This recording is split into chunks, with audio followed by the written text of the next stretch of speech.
Yeah, this event I think has been run in some way, shape or form for a few years, but it's been at Thunder and Canefields for 2 and promoted by the club for them years, and it's growing each year. The number of cars, the quality of the racing, the sponsors that are jumping on board like Autobahn support Thunder and the Canefields. Yeah, it's good. There's been a pretty robust debate locally about if the event should be open or if it should be pro sprint only.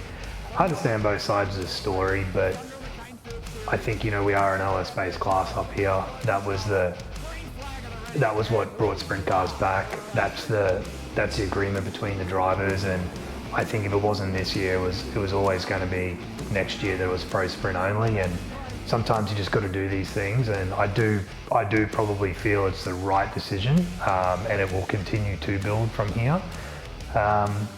Rob Goodwin and the committee and everything are right behind it. Initially, the LS engine probably wasn't ratified in the rule book, so it had to be open, but now we are. It's got a bit of momentum, so I'm all for it, yeah.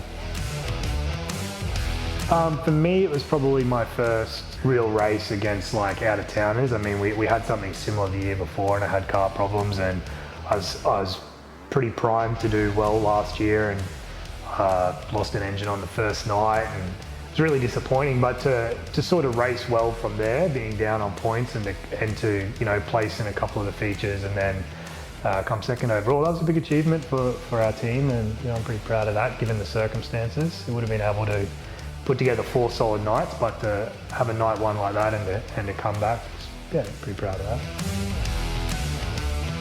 I like to try and stay as calm as I can and just focus on the job. It's a race the same as any other, really, when you break it down, and that's sort of the approach I have. But I think you could definitely see that there was maybe an extra level of enthusiasm out there for sure. Yeah, look, it's 4 nights of racing over 2 tracks, and you're going to come up against everyone in the field at some point. The way the draw is, it's 4 nights, and not only do you have to race well, but you got to have a bit of luck on your side.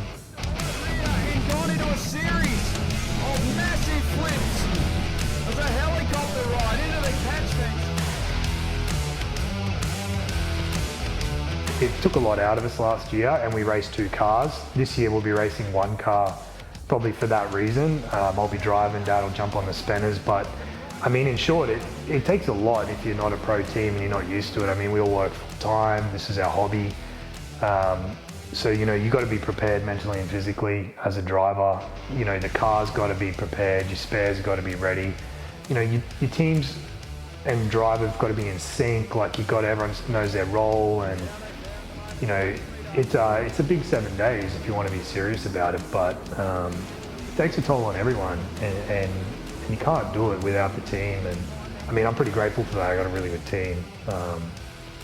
Especially having Dad outside the car this year and helping me is going to be great. Back in the hands of Scotty, the official. So it's Walsh on pole, Desmarais in the 40 on the outside, waiting for that green. Green, green, green. Oh, pretty timely jump there. They nearly made contact. Lovely Desmarais pulled to the right then. Walsh here, a bit of room. The crowds have been growing. I mean, people in round 1 this year were saying if they got there late, they couldn't find a seat. So it's great for Cairns Speedway. I mean, I'd have to think if I was in the crowd, I'd just be happy to see good quality racing in town. I really would. And if a local driver was doing great, even better. And we got some fast guys, so I'm sure that'll happen. I mean, I've noticed now the amount of interactions we're getting with fans through social media or at the track is definitely growing. The following and the profiles lifting around town. Yeah, it's exciting, and hopefully we can just keep building. I'd say it's winter, it's great weather. Get out on the hill, get yourself a coffee, a beer, whatever your thing is. Hear the noise, feel the dirt. Smell the smells of the racetrack, the burnt fuel, all that stuff. I mean, it's not for everyone, but you got to experience it once. You got to get there.